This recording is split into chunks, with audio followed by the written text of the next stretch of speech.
하나님의 은혜가 함께 하시는 하루가 되시기를 바랍니다. 사도신경으로 신앙을 고백하겠습니다. 나는 전능하신 아버지 하나님, 천지의 창조주를 믿습니다. 나는 그의 유일하신 아들, 우리 주 예수 그리스도를 믿습니다. 그는 성령으로 잉태되어 동정녀 마리아에게서 나시고 본디오 빌라도에게 고난을 받아 십자가에 못 박혀 죽으시고 장사된 지 사흘 만에 죽은 자 가운데서 다시 살아나셨으며 하늘에 오르시어 전능하신 아버지 하나님 우편에 앉아 계시다가 거기로부터 살아있는 자와 죽은 자를 심판하러 오십니다.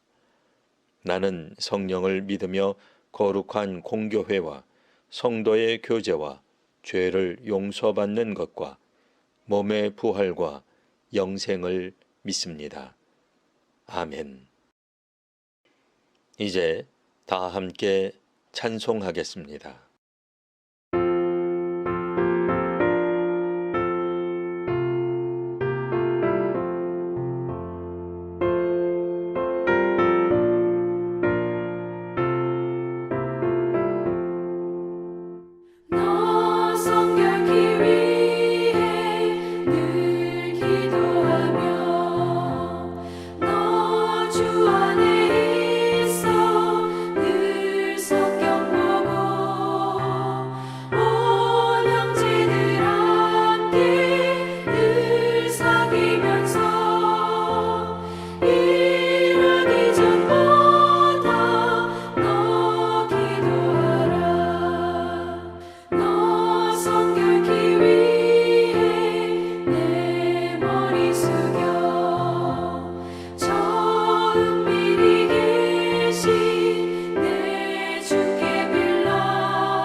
오늘 말씀은 여호수아 7장 16절에서 18절까지 말씀입니다. 이에 여호수아가 아침 일찍이 일어나서 이스라엘을 그의 지파대로 가까이 나오게 하였더니 유다 지파가 뽑혔고 유다 족속을 가까이 나오게 하였더니 세라 족속이 뽑혔고 세레 족속의 각 남자를 가까이 나오게 하였더니 삽디가 뽑혔고 삽디의 가족 각 남자를 가까이 나오게 하였더니 유다지파 세라의 증손이요 삽디의 손자요 갈미의 아들인 아간이 뽑혔더라. 아멘. 아이성 전투의 실패는 여리고성 전투의 성공 이후 교만해진 이스라엘 백성들의 생각과 연관이 있었습니다. 또한 하나님께 온전히 바쳐야 하는 것을 탐낸 사람이 있었습니다. 여호수아는 하나님의 명령에 따라 모든 지파를 불러 모아 제비를 뽑습니다. 여호수아는 먼저 이스라엘에서 가장 유력한 지파로 알려진 유다 지파를 뽑습니다. 그리고 세라 족속을 뽑고 그 중에서 삽디 가족을 뽑습니다. 세라 족속은 유다의 며느리 다말이 유다에게서 난 쌍둥이 중 하나의 후손입니다. 그리고 마지막으로 삽디 가족 가운데 갈미의 아들 아간이 뽑힙니다. 성경에 따르면 아간은 소, 나귀, 양들을 소유한 재력가이기도 했습니다. 즉 아간은 좋은 혈통적 배경을 갖고 있는 사람으로 이스라엘의 주류 계층에 속한다고 볼 수 있습니다.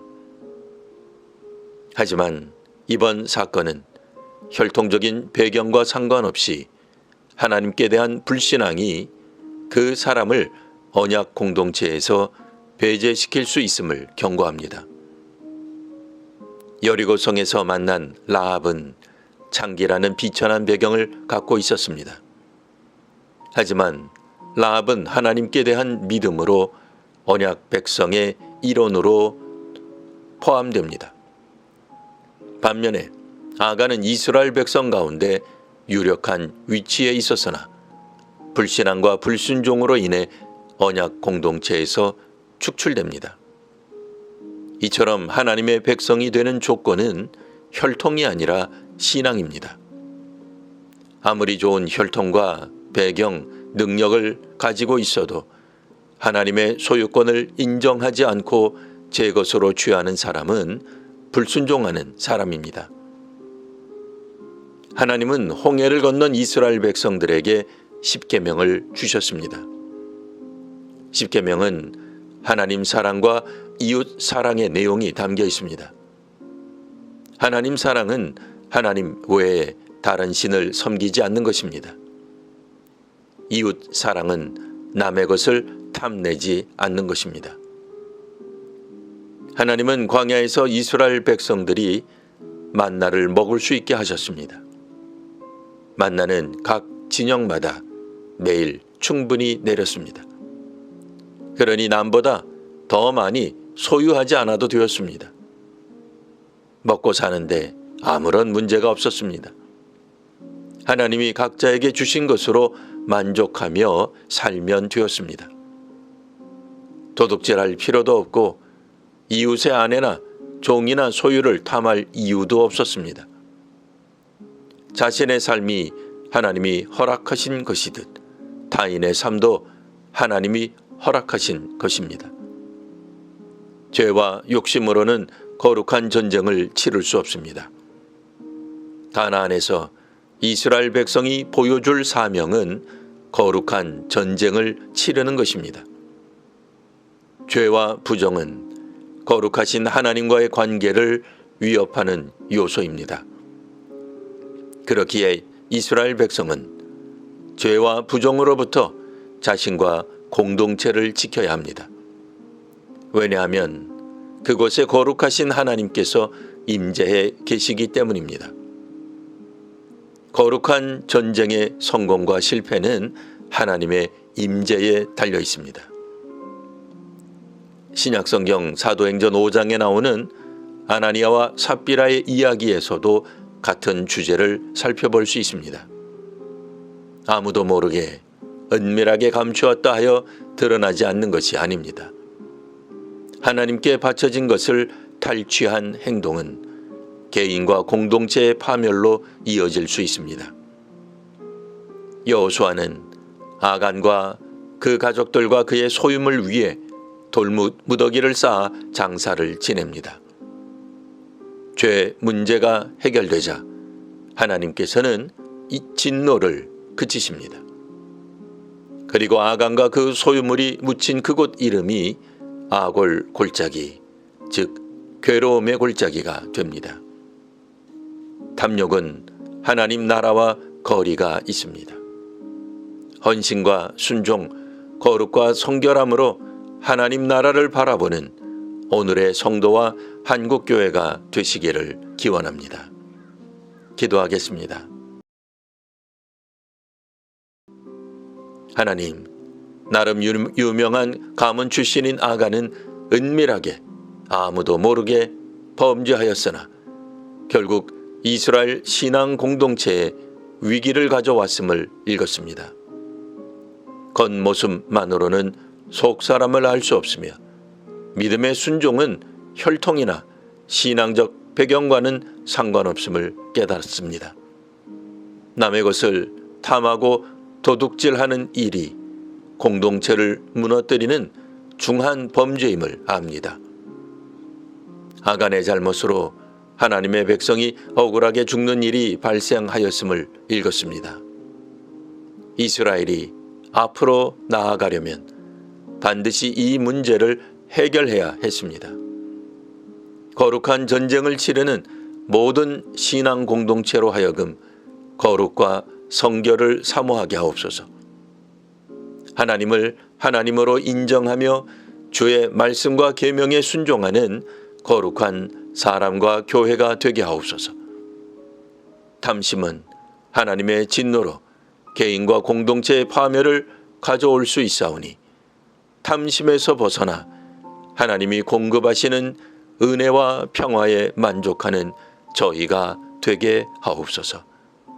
예수님 이름으로 기도합니다. 아멘.